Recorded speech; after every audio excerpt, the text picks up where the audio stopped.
we are in Israel in this because it's a fight between good and evil. Now, if you already decided someone is good, he can do no evil. And if you decided someone is evil, it's good to kill them. Killing them is good.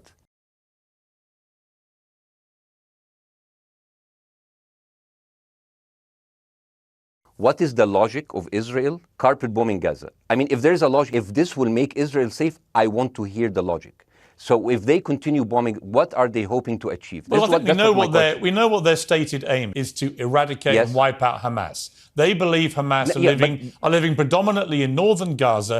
They also are aware they're living amongst civilians. So it's an incredibly difficult thing. So if I can understand this correctly, basically Israel is doing this to pressure the Palestinian community in Gaza to turn against Hamas. Is that right? I'm sure that's part of it, yes. So this is exactly what terrorist organizations do, because terrorist organizations will have no chance beating a whole nation in battle. So they terrorize and they kill the civilians in order to spread fear and terror so they can turn against their government to change their policy or to resign. You have just compared Israel with ISIS. The Israeli defense minister, he said, those are human animals.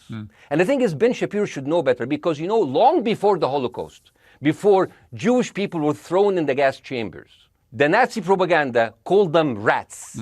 Now, as a human being, I will never accept that another human being being thrown into a gas chamber, but a rat, kill 10, kill 1,000, 3,500. They are son of a bitch. They are human animals who live in open sewage and decapitate babies. And because of that propaganda, Mr. Morgan, that guy in Illinois, the 71 years old guy, he killed, stabbing the 6-year-old Palestinian kid in Illinois 26 times. And he used to play with him. They used to be friends. But he went in, marching into their apartment, stabbing his mother and killing him, shouting, all Muslims could die. Yeah. It took you 80 years to change one word from Jewish to Muslim. And then you transferred your guilt to us. I really applaud Israel for doing one thing that no military force in the world does. Israel is the only military force in the world that warns civilians before bombing them. I mean, how fucking cute. That is so nice of them.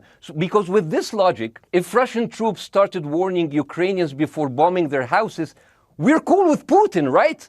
I mean, okay, Habibi, you have warned them, go invade, it's fine, you have done your job. Israel always victimizes itself, and I have never seen a victim putting their oppressor under siege and bombing them 24/7. Israel wants you to believe that they are the victim. Dealing with Israel is so difficult. It's like being in a relationship with a narcissistic psychopath. He fucks you up, and then he makes you think it's your fault. All right, you look at Israel as Superman, but they're really Homelander. We kind of get our news kind of also secondhand because, you know, my wife's family, they live in Gaza. They have cousins and uncles there, and their house also was bombed. We haven't been able to communicate with them for the past 3 days. Communication are lost. So we don't know actually how they're doing, but you know, we're used to that. It's very repetitive. We're used to that. We're used to them being bombed every time and moving from one place to the other. You know, it's just like those Palestinians, they're very dramatic. Israel killing us. But they never die. I mean, they always come back. They're very difficult to kill, very difficult people to kill. I know because I'm married to one. I tried many times, couldn't kill her. There's a dark humor there, and I understand why. Because no, it's not dark humor. I try to get to her every time, but she uses our kids as human shields. I can never take her out. The question is, what is a proportionate response? Because it has been different from one tier to another. So if you look to this graph, for example, this is the death of Israeli and Palestinians, and it's changing from one year to year. It's like fluctuating like crypto. So my question is today, what is the going rate today for human lives? I mean, 2014 was a great year for Ben Shapiro. 88 Israelis were died, and there was 2,329 Palestinians killed on the other side. That is one Israeli for 27 Palestinians. That is a very good exchange rate. What I'm saying is, what is the exchange rate for today? You guys will be happy. That's my question. These are years of disproportionate responses of Israel. Right. Did it solve the solution? Did it solve the problem? Did it work before, so it will work? What will be the surprise this time? What will be the twist that will make this work this time? What? Do you condemn Hamas for the atrocity? Yes, I condemn Hamas. I condemn Hamas.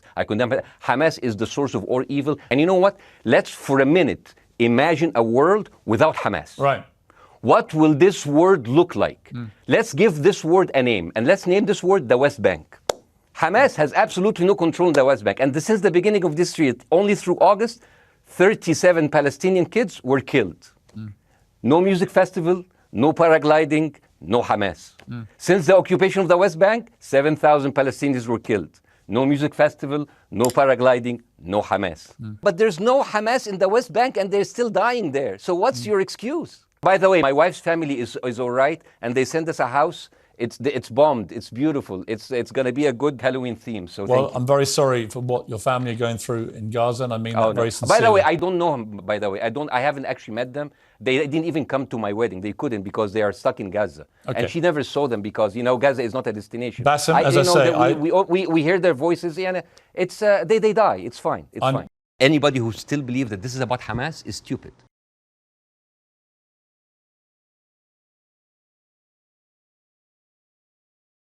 I want to start with anti-Semitism. I think it's an important issue. I think there is a rise of anti-Semitism in the world, and I think this is very dangerous.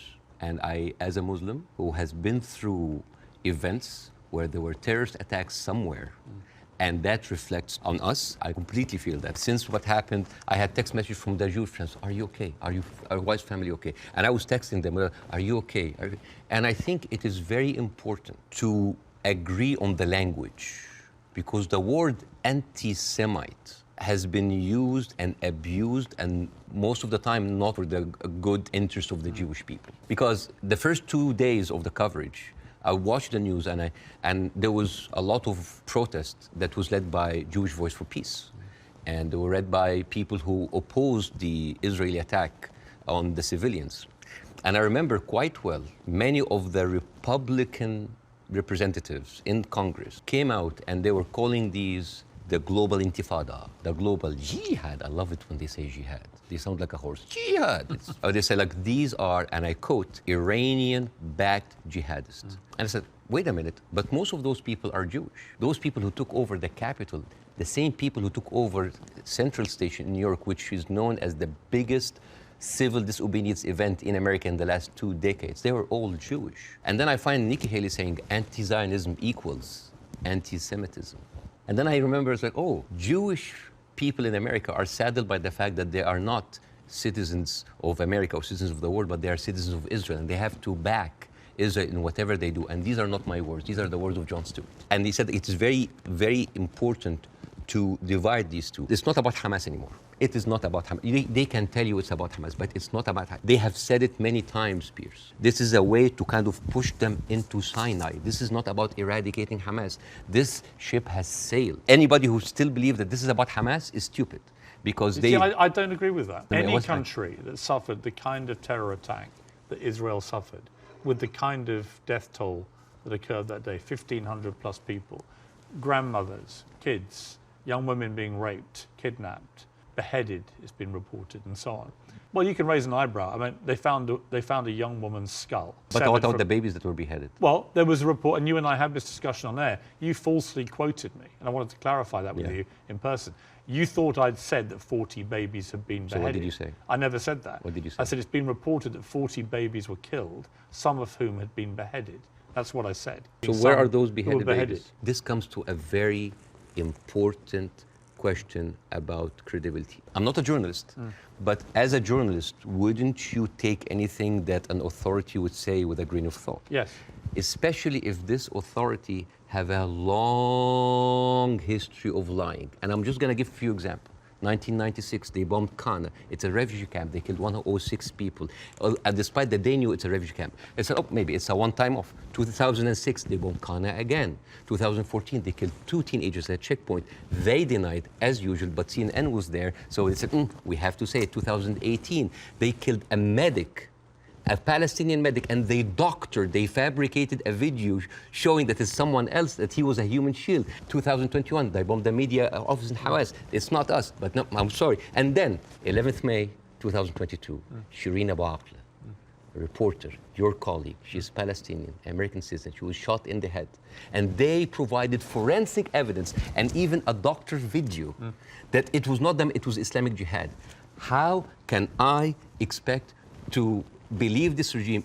I think that in 3 weeks, Israel morally corrupted the West like no other. I think the West will have a lot of time to recover, because for years, the West has been telling us, oh, look, we're liberal. We're all about human rights. All are equal.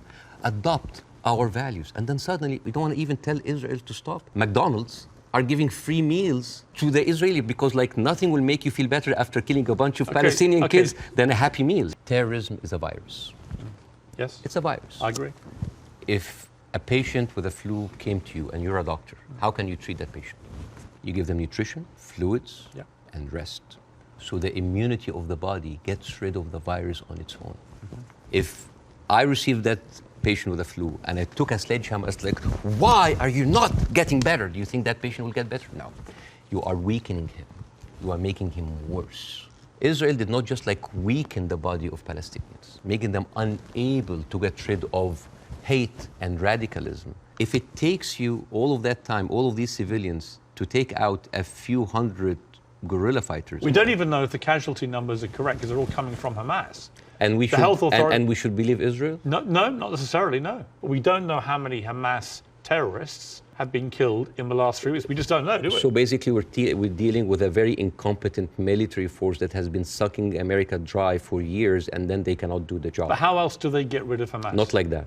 How do they do it? I don't know, but not like that. They've been trying the same thing for years. This is not an eye for an eye anymore. This is an eye, a limb, a life, a house, a neighborhood, a whole population for an eye. And this is very important to look at things in context. When you see how Israelis talk inside their community. There was a very famous post by the speechwriter of Netanyahu. He said, what is so horrific about understanding that the whole Palestinian people are our enemies? All of them are enemy combatants. We should kill them, kill their mother, destroy their homes, the homes that they raised those snakes, so no snakes will be raised in this house anymore. And this was reposted by the Minister of, wait for it, Justice. Other people said, why aren't you taking in any Palestinians? Why is Egypt not taking Palestinians? Why does the Arab world want to constantly attack Israel without actually offering any place to go for the Palestinians? That is exactly what Israel wants. And that is exactly what actually starts Third War III. This is the war solution. These are their lands. And then suddenly take them. Why? So they're being basically kicked around from their homes. And now another country should take them? You see what will happen? Because Israeli official has been talking openly about this. It's like, why don't they just go in Sinai? Why they go? You know what will happen? Those people are going to be pushed in Sinai. And with any population, 2 million people, they are living in refugee camp. What do you think will happen? Unrest, chaos. And then after a few years, the Western media will come with their cameras like, oh, look at those Arabs. Oh, they're killing each other. Oh, Israel is good that they got rid of them. And then they will go to the West Bank. And so those 3.5 million people push into Jordan. The whole idea, why does Jordan take them? Why does Egypt take them? The same question. Europe has 44 countries. Why don't they take Israel? America has 50 states. Why don't they give them Florida? I mean, we seem to complain about Florida the whole time. Why don't they just like give Israel? The whole idea was like, oh, you're Arabs, you're all the same. No, no, no.